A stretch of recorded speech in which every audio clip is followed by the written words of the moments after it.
website throughout the week for news and summary reports from the event. Additionally, recordings and presentations from the conference will be available on the WEST website. Before we begin this morning's program, we would like to recognize the many sponsoring companies who help make it possible to bring this important event to San Diego. We would particularly like to acknowledge WEST's premier sponsors, Lockheed Martin and Appian. Ladies and gentlemen, at this time, please join me in welcome to the stage Brigadier General Paul Fredenberg, U.S. Army retired, Executive Vice President for National Security and Defense, AFCEA International.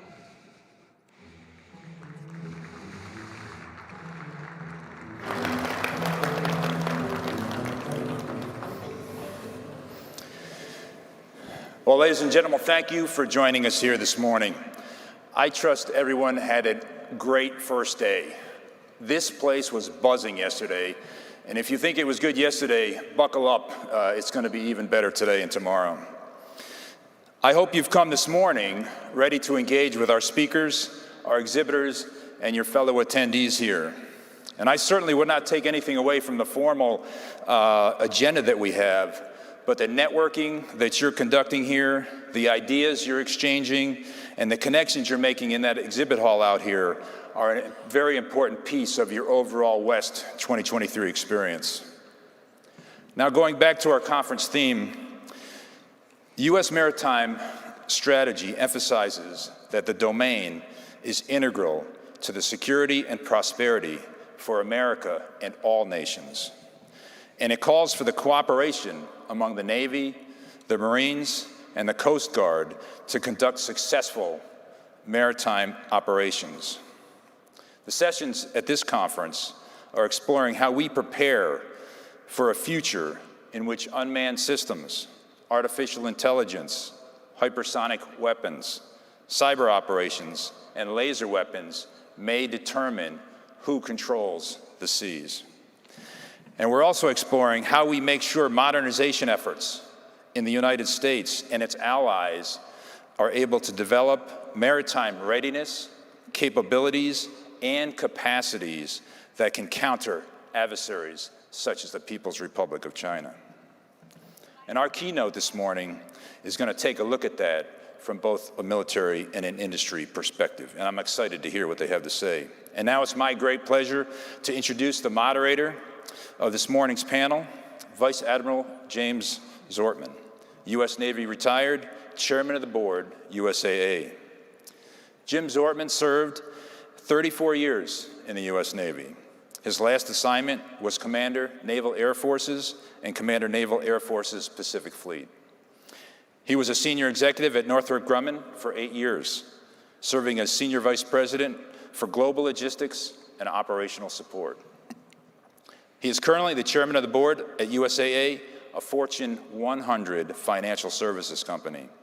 He is also a Senior Advisor at the Boston Consulting Group. He's a past chair of the National Naval Aviation Museum Foundation, the San Diego Regional Economic Development Corporation, and the San Diego Strategic Roundtable.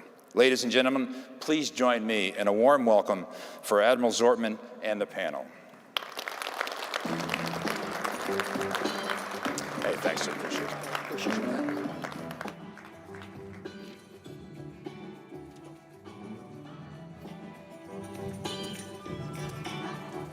Thank you, sir.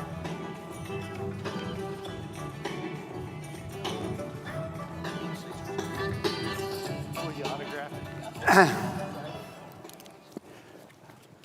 Well, thanks. I really appreciate that introduction, and I guess you didn't get my request because I had asked for the walk-up music to be Bad Bunny, so I don't know if that got lost in the Naval Institute. Myself and the panel really appreciate the chance to have this session this morning, and we're going to go for about an hour, and after several really quick intros, I'm going to ask the panel members some questions that hopefully will get us pretty quickly and pretty directly to the issues that the Naval Institute and AFCEA have asked us to address.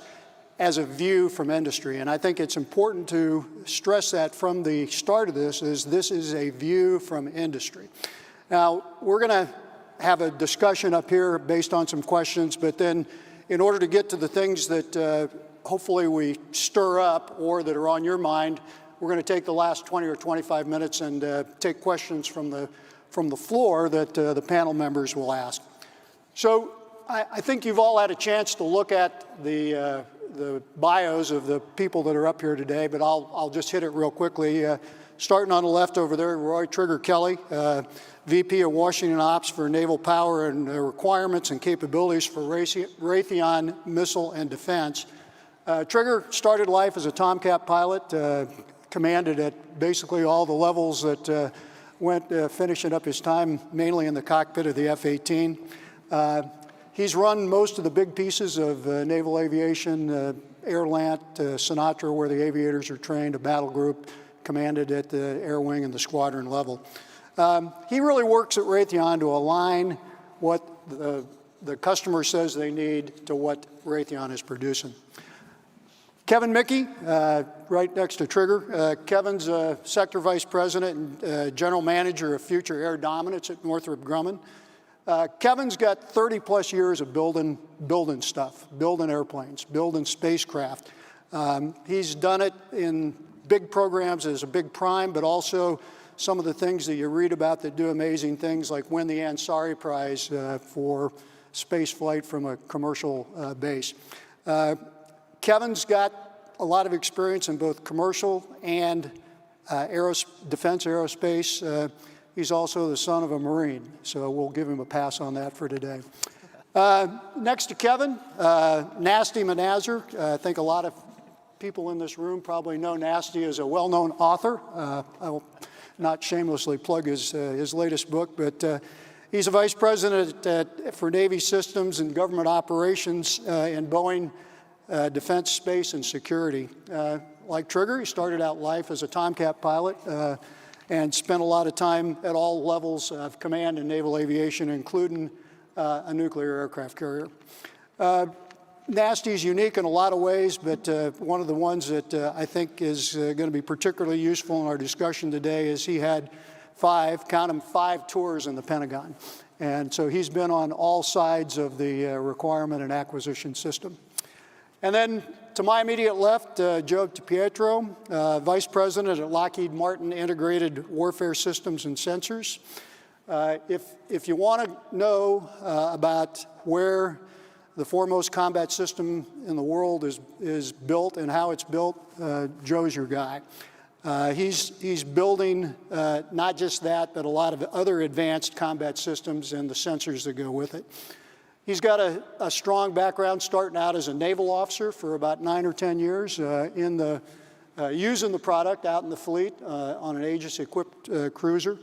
He spent a number of years in government service in NAVC and in PEO IWS, learning the ropes in that part of the business. And he's now up on the other side of the three-way stool that we're going to talk about today. I'm going to open with just a couple of brief remarks about the view from industry. And sometimes people say, if you could look into the future, what do you think the fleet will look like in 10 to 15 years? And I can tell you almost to a T what the fleet 10 to 15 years is going to look like. It's going to look like what is in the fleet today in large numbers and in the start of small numbers with new things coming in, and the things that we have contracted for are in the process of being developed and built. Rewind your clock if you question that and think today's 2023.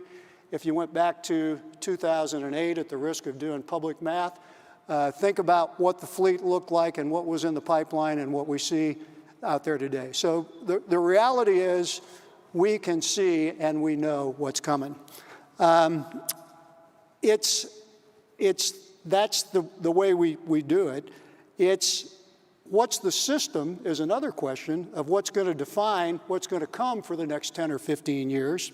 How are we going to define requirements? How are we going to turn those into programs and contract for them? What's the system we're going to use for that? we're going to use the system we've got today. You can go into the library in the Pentagon someplace, and there's probably a bookshelf that's got all of the studies that have been done for the last 40 or 50 years about how to reform or change the defense acquisition system in all of its aspects. And while there have been, I would call, some tweaks to the system, we've essentially got the system that we've had for the last 15 years. And absent some very, very significant event, it's the system we're going to operate going forward.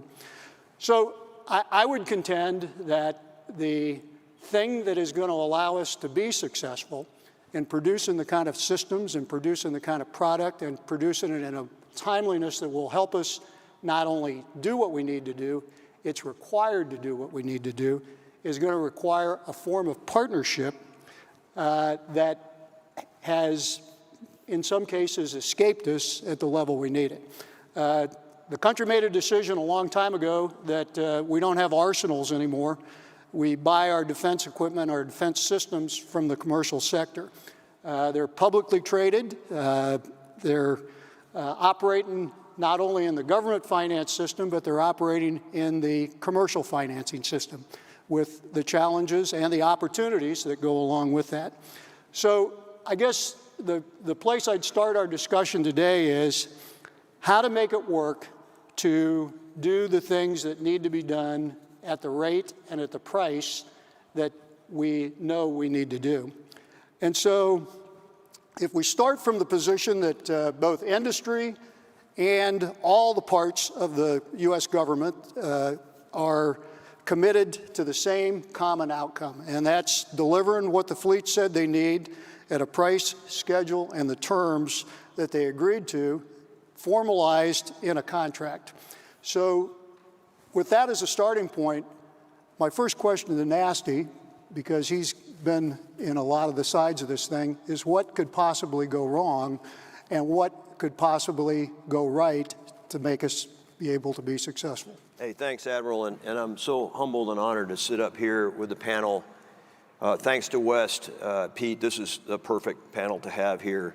When I look out in the room, I see so many friends and colleagues, whether you're ex-military, you've been industry your whole life, that we are partners already, and I see this many people out here. And so the Admiral, there's nothing wrong with what Admiral Zortman said about what we need to go do together. But oftentimes, we see each other differently. So let me give you two stories. So I see Owen Nimitz, 2008 maintenance, right where Carl Vinson is sitting right now. And Naval Reactors tells me I have to be sort of trust the project superintendent, but sort of verify, be suspicious that he might not actually deliver to, the project. I said, well, that's not going to work. And so I partnered with him directly, and so we took the ship's company and the ship's force, or all the ship folks in here, pushed them together, no difference, partnered, we're going to get out on time, and we got out on time on December 14th of 2008, nothing wrong with the ship, and we actually took a mission the next morning to be able to go back out and do that. I had the wonderful opportunity to be the OPNAV N98, Director of Air Warfare, under Admiral Richardson and Admiral Greener. Moved up to OPNAV N9. I recognized that in order to recommend to the CNO what we needed to buy, I needed to partner with industry. Dawned on me, well, I have to go, because the defense industrial base is all of us in the room. So I had to partner with that, and I had to drive against the friction that came in when people said, well, it's partner, but we have to make sure we're the stewards of taxpayer dollars. We can do that. We can do our jobs.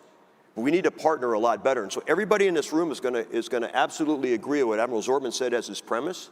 When we walk out the door, the uniforms are going to go to their neutral corner and do what they think they need to do to defend the taxpayer dollars, and industry is going to go out, and we're going to get into this sort of discussion. I think if we come together, touch gloves, and say, this is what we're going to do to make this thing work so that we can look the threat in the eye and go faster.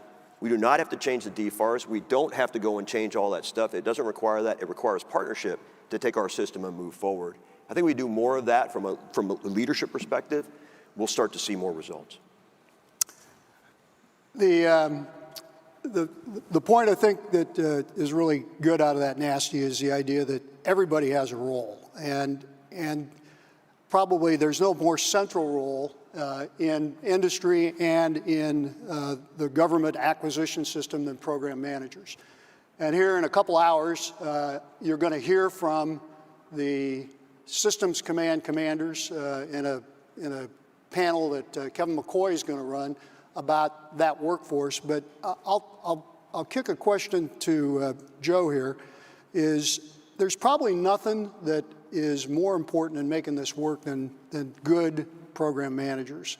And program managers interact at all levels. They interact in all places. Joe, from your experience in both uniform and then in government service and now in industry, what is it that program managers in industry do well and can do better, and how they work with their government counterparts? No, I appreciate that, sir. And I think, it kind of feeds off of what Nancy was talking about here, which is that discussion on partnership. I think the objective outcome is aligned. I think delivering capability on time, speed of relevance to the warfighter at the pointy end is what we're here to do. We're here to make sure that they can not only defend our liberties, but also to get home safely to their families, right? So can we corral around that mission discussion and then roll that down into what do we need to do to deliver that capability and how do we get there? They also have to take ownership of the fact that while within the system there are things we have to satisfy, the contracts, the requirements, the et cetera, it's the translation of that. In some cases, they're the smartest people in the room to help the other sides understand the value of what we're trying to do. And you really have to engage in that opportunity. It's not just about briefing up and giving your status for your EV or your IMS schedule. It's about being able to corral that team, that integrated program team, and make sure that all the parts connect, that you understand the complexity and how that relates to the schedule, how it relates to the risk. And I think we have a lot of opportunity to do better than that. If you look at some of the most successful things we've done, it wasn't because the process was better, it was because of how the people did the work together. And I think we have a lot of opportunity space there to really partner. And yes, we have to all be good stewards of the taxpayers' dollars. We have to find a way to continuously optimize and to be able to deliver capability that's affordable and relevant. But we need to do so in the reality of we're trying to go faster than we went before, and we're going to have to help push that machine through that process that it goes through. So program managers have that opportunity. I think as I look back from being on both sides, I remember the relationships that I've had to be able to drive through very difficult problems that we had when we think about things like when baseline 6 for Aegis was keeping 2 ships at the pier, and we needed to corral together to figure out how to get CEC out to the fleet. And the focus of that team, while they were delivering new capability in baseline 7 with a dual beam radar and COTS equipment for the first time, happened on the backs of the program managers that worked together to solve that problem and deliver that eye-watering capability that now is the workhorse of our fleet today, right? So how do we emulate that effort and recreate it as we move forward on these new efforts? So, Joe, to follow up on that, if you were going to say, here's 1 or 2 things that I would ask from your industry perspective of you would like to be able to see done better, and I'll say mainly from the industry side, but also from the government side, to both equip and then enable program managers to do just what you said, what would be those 1 or 2 things? I would say, first off, sir, really rolling up the sleeves to understand what the work is and how it gets done. Get to the sites, see the people, see the process, understand better what industry's doing to create that capability is a big part of that discussion. I think the other part is it's an industry side, but it's linked, I think, to what we need from the program management side is we have to get the other pieces to move with it. And when I talk about that, that's not just the contract structure. We're not doing good on the ilities. The training is not keeping up. The documentation is not keeping up with the process. So the receive side, as we look to move fast, my team hears me say all the time, the challenge is not slinging code, right? The challenge is making sure that we can get all the objective quality evidence we need to certify that capability, that the customer's bought in, that we have that objective quality evidence, and that there's an understanding of all those things that we need to do. I could deliver the most eye-watering capability in hardware and software, but if the sailor that's got to press the buttons doesn't understand how to operate and employ it, then we've failed. And that's a part that we really need to work on, is to link the whole thing together. Industry only controls a portion of that. Understand which part we have, understand the link to the other part, and be the person who marries all that together so that we can be successful as an integrated team. Okay, thank you. And I'll I'll ask Kevin, if he's in the audience, to maybe follow up on that same point with the panel here a little bit later on to have a balanced view on that. Trigger, you've been in the saddle for a period of time now, and you've probably got a fresh perspective, having just come from the fleet and from the things you were doing there, and now your job is to translate what the fleet is saying into a thing that industry can understand and ultimately act on. Based on your extensive year and a half of experience, if you could wave a wand in what you've learned, what would you say are the one or two things that are impeding the flow of information from what the requirement is to the people inside industry that are executing it, and how they communicate it back to the fleet to say, is this what you said you wanted, and are we on the right direction? Sure, it's a great question. And first off, thanks for allowing me to be a part of the panel. And Admiral Daly, I think that most folks in the audience here have seen the movie Top Gun Maverick, and the scene that they have that's in the Air Boss's conference room where Nautic Commander is introducing Tom Cruise, and he says, you were #1 graduate at Top Gun. And Tom Cruise quickly corrects him and says, just to set expectations, I was #2. Yeah, well, I'm Jerry Huber's #2. But to your question, I think that, the opportunity I had and a privilege to serve for 35 years in the Navy, and leaving my last command at Airland and then moving over to Raytheon, certainly the perspectives have changed significantly. But I look back at, and the reason they hired me was because of experiences, as they have for Nasty and you as well when you were working with Northrop Grumman. So I think that they bring you on board for a reason, because they want your perspective. They want to understand what you've learned in the Navy. And I think that as I look at the two sides, the business side now and the military side then, how does that communication work? And in some cases, it works very well. And I think it feeds back to what's been discussed up here, and Nasty brought up specifically, when you've got good teamwork together, then the communication flows well. When there's barriers that are put up, and some of those barriers are because of policy, some of those barriers come up because of personality differences. And I think that you've got to be able to overcome those and work around those things. Legally, of course.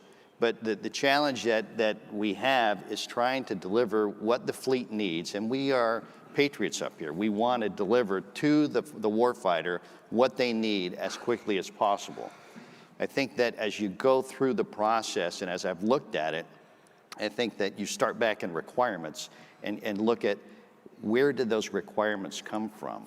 And there's the quote that I've learned now in industry is the unobtainium. And in setting unrealistic expectations for what those requirements are, I think that starts down the path that leads to discommunication or poor communication. Because if you create these requirements in a vacuum without using industry, who your experts are, then I think you're missing an opportunity. So I think as I look at where's the communication really need to start, it's got to start as you set those requirements. And if you're not using industry to help set those requirements, then probably missing a great opportunity. One of the things that gets talked about a lot, and it's a hot button issue, and I think it's something that we probably don't talk about enough in terms that are using nouns and verbs. It quickly gets into legal jargon, is contracting. And contracting is the way that we document what we agreed is our common goal. And what makes a good contract in a lot of cases is plain language, but the tendency in a contract is to cover every contingency and go to everything that could possibly go bad, to the point that the intent and sometimes the outcome we're trying to get to is lost. Kevin, you've been in the defense aerospace and the commercial aerospace business for a long time, and you've operated under multiple contracting schemes, everything from a handshake from a billionaire, will you build this for me, to the contract that probably stacked up that high. Have you any thoughts on what makes a good contract and how a contract can work to everybody's advantage?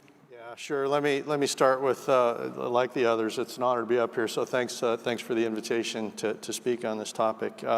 You're right. Through my career, I've had the opportunity to see contracts that are 3 pages like they were back in the Kelly Johnson days, and to see the legal boxes full, right? But it's about the intent. I used to have our attorney used to say that a good contract reminds friends what they signed up to do, right? And we need to create an environment down within our contractual partners in the services that understand that we're trading now, given the threat, speed for perfection, right? You can always find in that legal box full of contracts a way to pinch a contractor, right?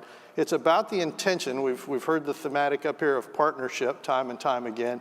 It is about that partnership, and I always feel at the flag level, at the senior levels, we have that partnership.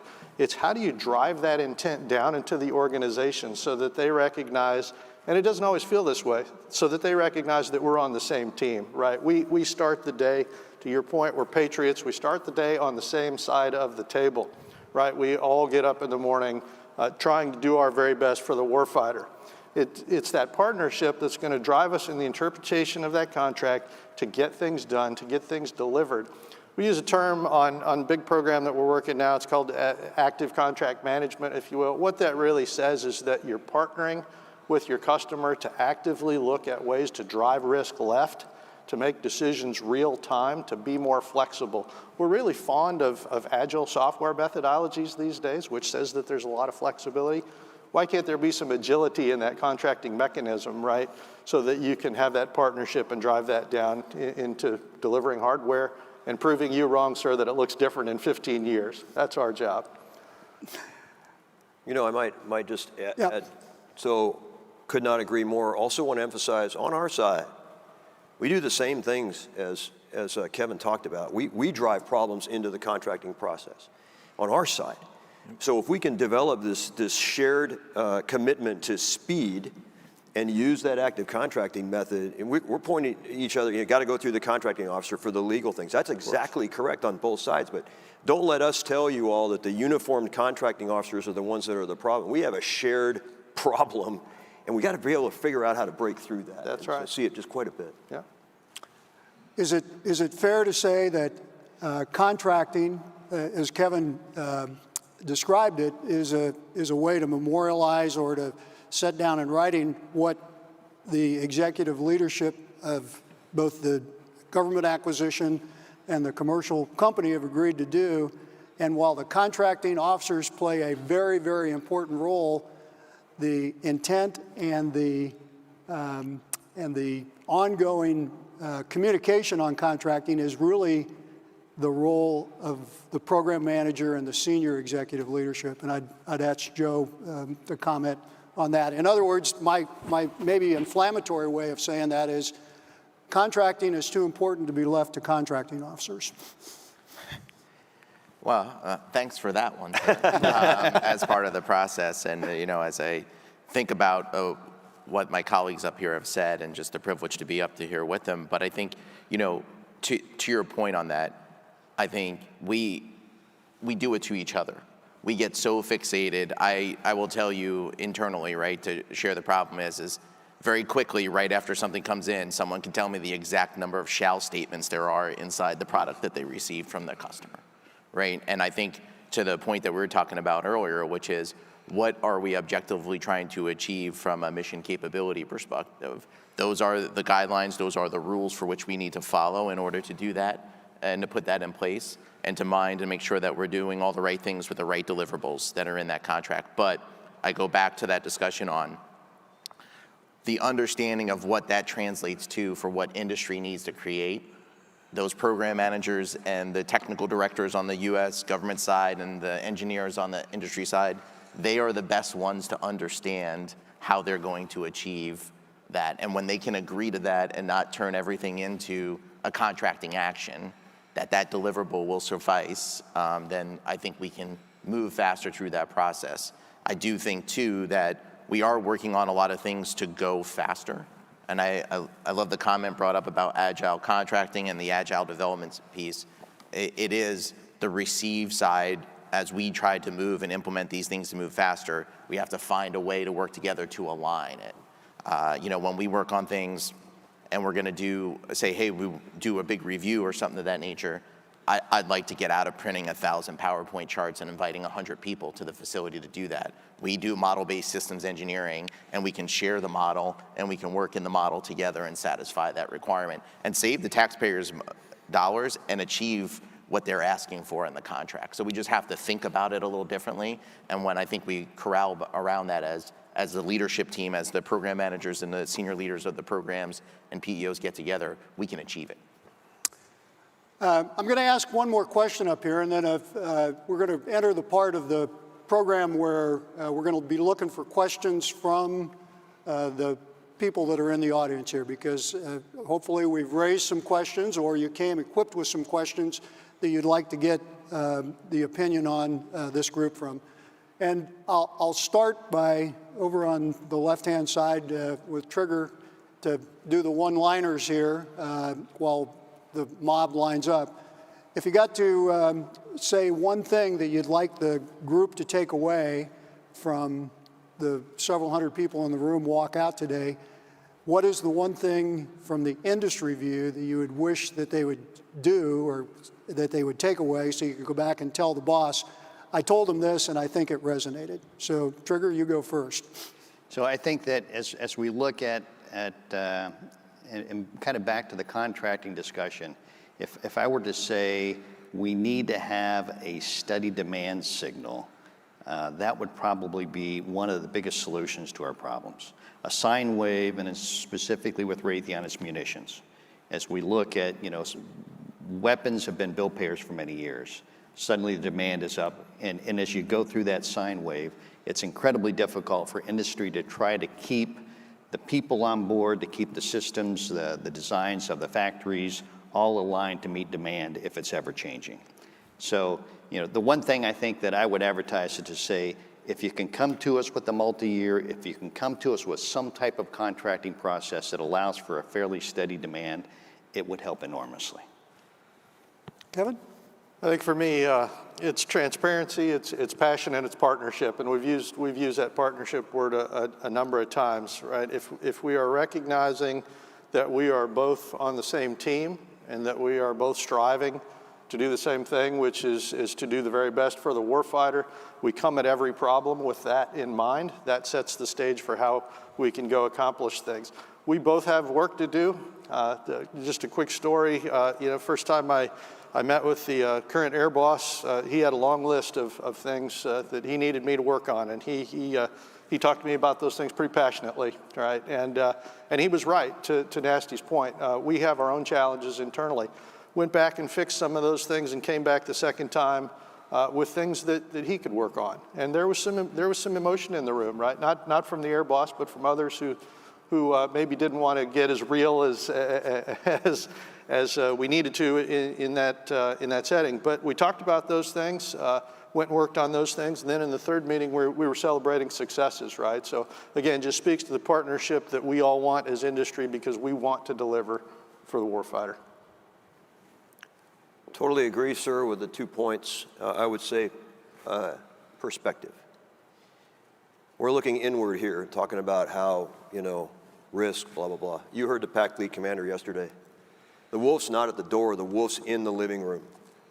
Time is the coin of the realm, and we're wasting it. And the adversary is ahead of us.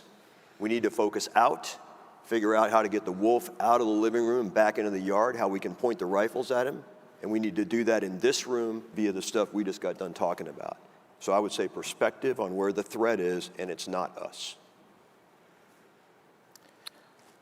I think one of the things for me, and can't agree more with everything that was said as part of this, though, is doing that upfront work to create clarity, right? If we can get ourselves clear on what we're trying to achieve and what the levers are we have to move at the speed of relevance, let's get that laid out. Let's have that understanding up front.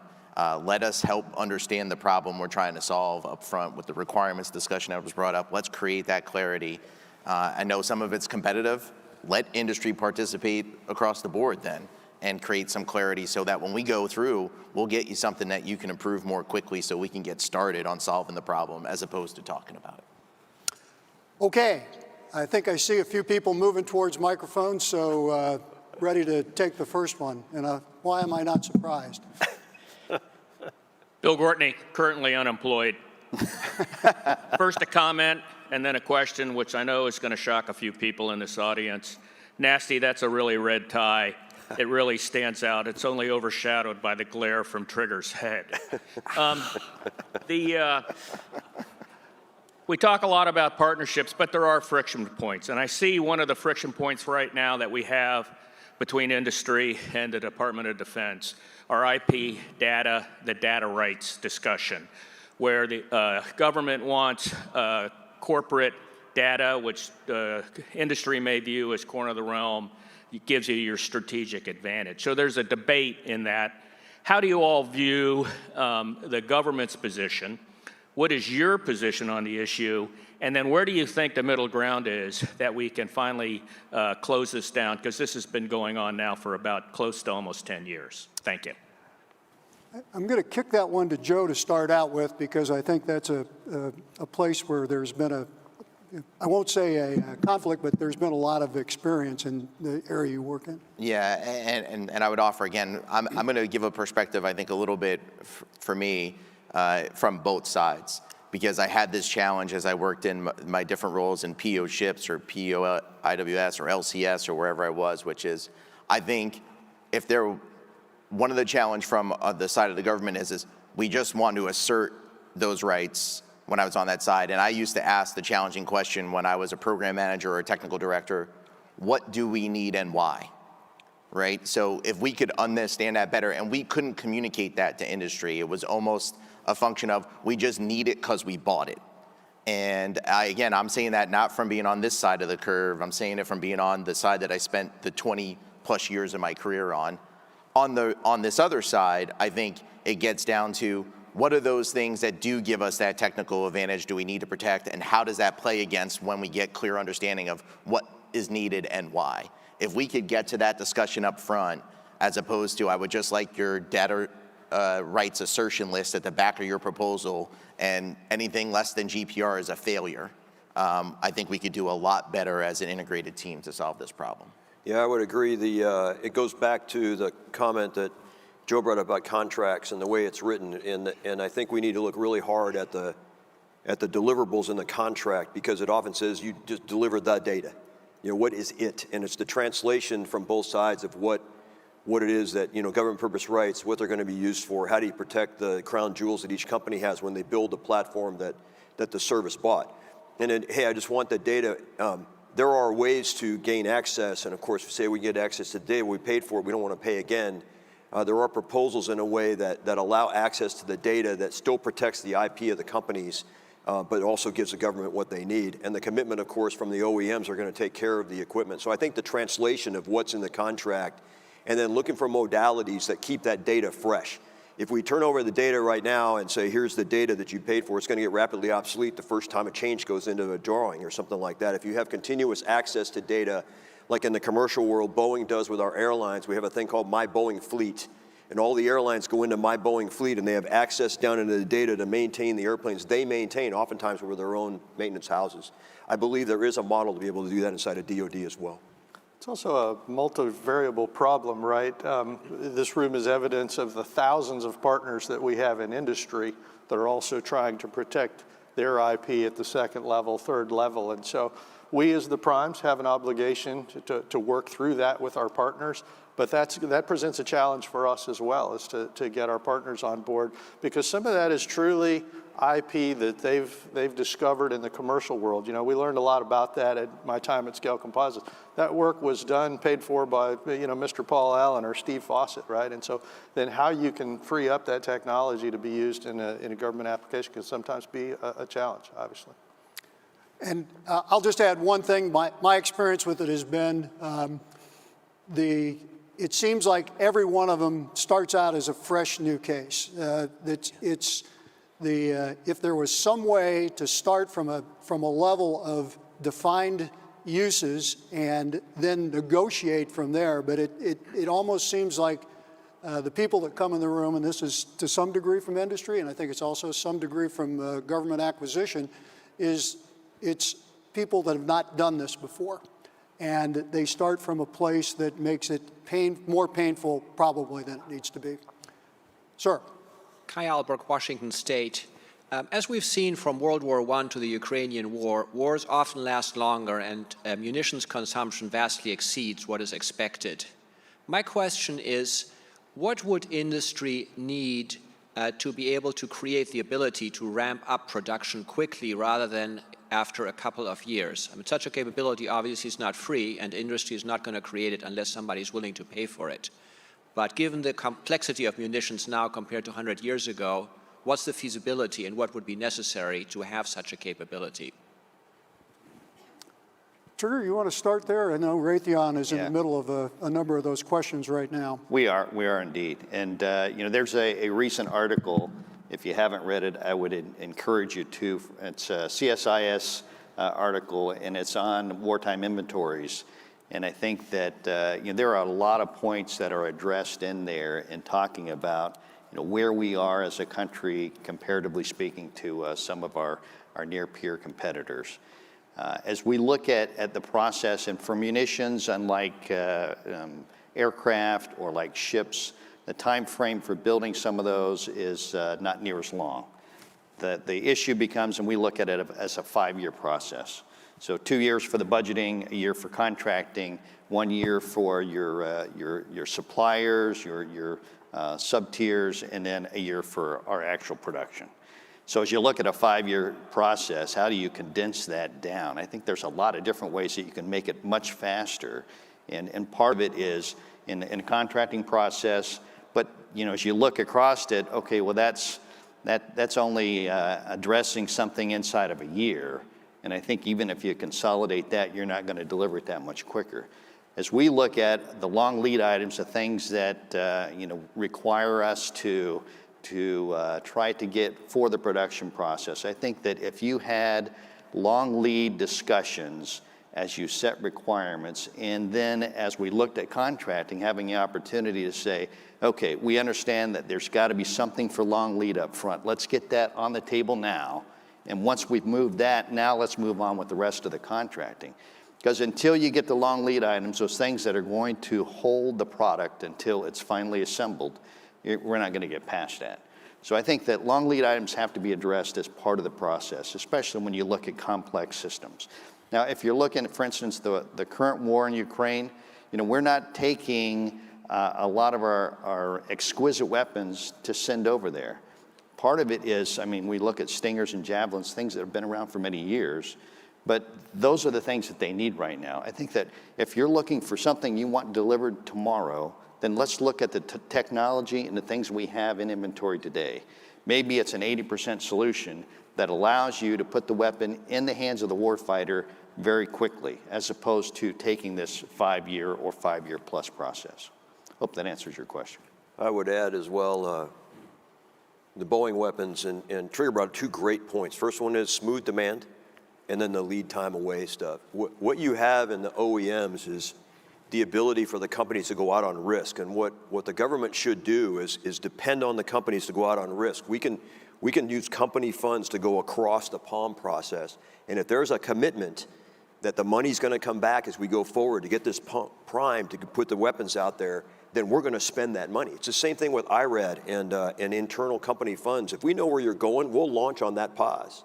If you're going that way, we'll launch right here and put money right there, and you keep going that direction, and we'll get the contracting and the handshakes as you go, but use the power of industry to get this started.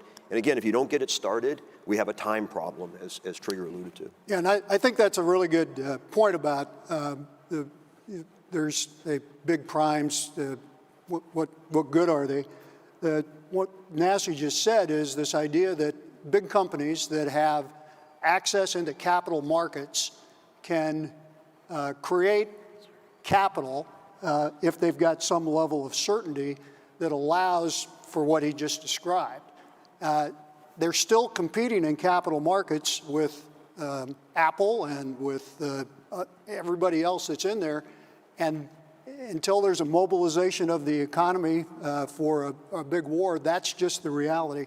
I think the second part is that there's a degree of stock and a degree of resilience that isn't the most efficient way to produce, and ultimately you pay a price for that. And as we've seen, not just in the question about wartime stocks, but as we've seen when global supply chains get disrupted, there's a value to resilience and there's a value to stock to take up those kind of buffer shocks. Tom. Well, good to see y'all. Hey, just up a couple of points here, having spent 5 years as a major program manager, 5 years as a PEO, and then 4 years as the head of the contracting agency on the Navy side, and now having the opportunity to kind of sit and watch this from the industry side. So a couple observations. The first one is fair and reasonable is in the eyes of the beholder. And so I think part of the challenge is, what the Navy views as fair and reasonable as a contract is often different from what industry views as fair and reasonable.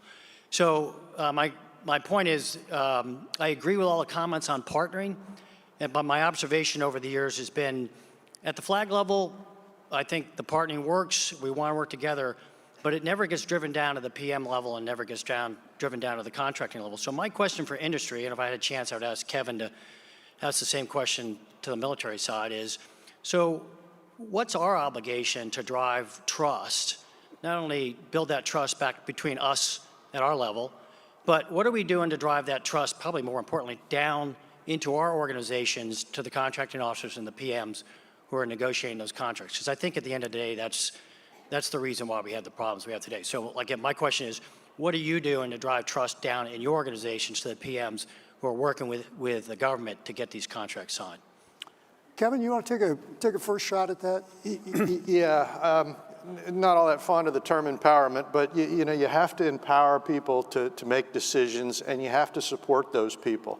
And I think one of the reasons that people find themselves in this trap of looking critically at every I and every T to be crossed is nobody ever got fired for following the rules, right? And so the strictest interpretation of the rules and how you can employ those against the contract that you're managing is, I think, the view that the contracting officers take, where I think if there was a more trusting environment where they knew that with the best intentions, if things didn't go perfectly, that you had their back, that you would learn from it, that it would be unique failure, you would suffer from unique failure, not repetitive failures. But I don't think that we have a trusting environment that we as leaders always have their back. That's one of the things that was very unique about my experiences at Scaled, right? The employees knew that they could always trust that leadership was there for them, that we supported them, that we wanted to educate them if things didn't go perfectly, because they shouldn't always go perfectly. Otherwise, you're moving too slowly and taking too much time to achieve perfection when speed is the new paradigm that we've got to achieve in this threat environment. Joe? Yeah, I think one thing, and Moore, you and I went through the class down at UNC, right, to learn the government understanding industry. And one of the things I try to articulate to our teams is, unfortunately, it's always the top 10% of the acquisition community that goes and does that, and it's not the contracting officers and the PMs and some of those other folks. So there's not necessarily a reciprocal understanding of how that risk gets balanced by industry to go do things, to move out, to make the schedules. There's not an understanding of, the way that process works on our side. So we have to help educate them as part of a process too on how we look at those things to understand why it's fair and reasonable. If you're in this current environment for what we have going on, if we're not going to get multi-year procurements and we're not going to get EPA clauses, then I have more risk, because that other third level supplier, they can't afford to move out the way that I move out. I can only do so much, and I want to support them to make them successful, but that means I'm going to take on more risk as a big prime. And so how do we articulate that better and create that level of understanding? And I think it's incumbent on leadership on both sides to start to drive that. We're not going to all have that fortunate luxury of taking that class that you and I went to, sir. So we're going to have to make sure that that's a better understanding of that relationship between industry and government to go get this work done. Yes, ma'am. Good morning, gentlemen. Kelly Welsh with the Naval Institute, retired Surface Navy. You spoke a lot about requirements and how the warfighter can potentially do a better job of making sure we're setting realistic requirements. A lot of those requirements are generated at the PM, PEO level. And then you also spoke to the fact that from an industry perspective, where you can do better and fill those gaps is on delivering on those requirements as it relates to the ILITs, the training, the documentation. And kind of going just one step further on the previous question, I'm wondering how industry is engaging the warfighter at the E5, E6 button pusher level, O1 to O3, who's flying the aircraft, fighting the ship. So how are you engaging at that level to make sure that the requirements make sense, that you're delivering on the requirements and the operators can implement the equipment and the resources? And then what can the warfighter do to increase the relationship at that level? I'm going to start real quick on that, and then I'm going to kick this to Nasty. And I think what you've described is a really big gap in what the way that requirements get identified, ultimately documented, turned into programs, and put under contract.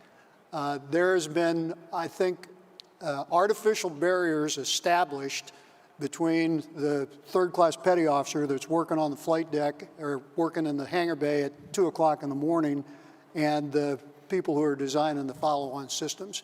And that's a place that has huge areas for improvement. And I think it's something that the authorities exist to do that today. So I'm going to kick it to Nasty to be more specific than that. Yeah, thanks, Admiral. And Kelly, it was wonderful to see you. You've hit the nail on the head.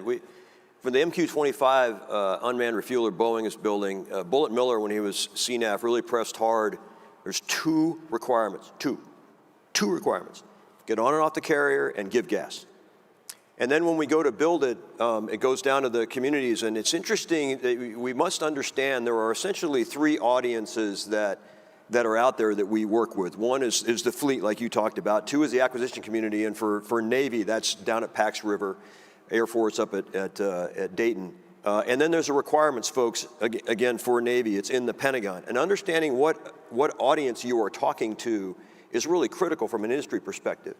At Boeing, we have reps on the flight lines everywhere that are out talking to the folks, and we're assessing whether the product works, and they say, hey, I'd like to see this, okay, roger that. Now you come up and try to translate that into the other audiences, and it starts to become really difficult to translate what the warfighter wants with what's on the contract with acquisition to what's a requirement in N98 to go and make that work. So what we have to do a better job of is communicating that stuff. Now, right now, Admiral Paparo and Admiral Aquilino are screaming for capability out in the West, and they can yell from Hawaii into Washington, D.C., and it goes into the whoosh. Now we got to put it in process, the POM process that Trigger talked about. So it's that translation, and I don't think it's that we're not contacting those audiences. It's the ability to translate between the fleet who has a need, the acquisition community that is giving that need to the warfighter based on the checks that they're being written in the Pentagon, and to understand how those things all play. But industry has to be able to communicate inside the company when the field marketing folks are talking to the folks on the flight line, and the folks that are down in PAX are talking to PAX, and the people going to the Pentagon are talking about requirements. Now we got to make all that stuff work to be able to deliver to the warfighter. So I think it's a question of translation. Trigger, I think you had something, and then we'll... I do, and I agree with what you're saying, Nasty. I think also as we look at where do we engage from industry to the government, I think that you're right. It's not just for aviation N98 or N96 or N97 and the OPNAV staff, but it's also looking at the users and getting a chance to hear directly from the trigger pullers. And we've had that opportunity. We take advantage of it every time we can. So getting in with the tactics instructors, weapons and tactics instructors. So for instance, I know we've had some teams out at Nautic recently trying to talk to those folks that are using these and see the modeling that's out there, see where our shortfalls are in comparison to near peers, and then how we can try to overcome that.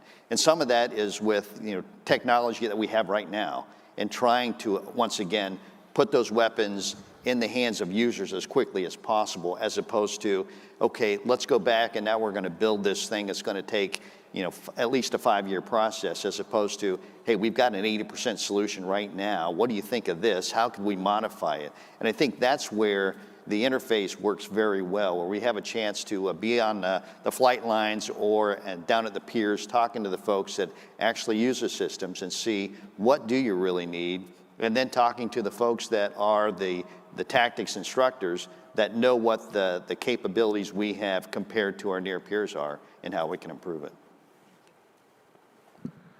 Ladies and gentlemen, that was our final question. Please welcome General Fredenberg back to the stage. Nice work. Get some Bad Bunny in there.